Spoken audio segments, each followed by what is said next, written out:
Buong 612.5 million na confidential funds sa OVP at sa DepEd. Tama? Yes po, tama po. At yan ay dapat ibalik Opo, ng dahil... mga accountable officers. Opo, tama po.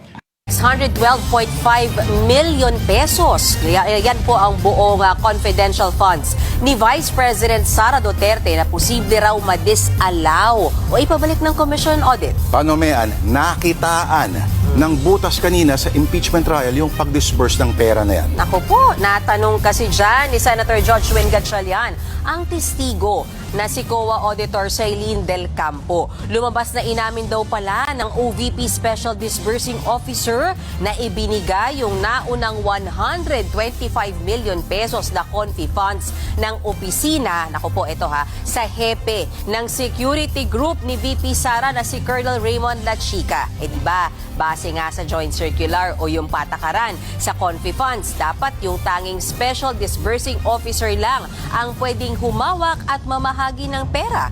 Bukod pa dyan, o bago yan, Lord, una nang iniutos ng COA na ipabalik yun namang 73 million pesos na confi funds noong 2022 at ang pagkalaki nito, 375 million pesos na confi funds para sa tatlong quarter ng 2023. Kasi lumalabas din na binigay rin ng DepEd Disbursing Officer kay Colonel Nolasco naman na isang security officer ang confidential funds ng DepEd. Pinapasa-pasa So kumbaga Lord, butas yan para sa COA. Kaya posible raw ipabalik yung buong 612.5 million pesos na confi funds noon ni VP Sara. Heto ang bahagi niya ng impeachment trial.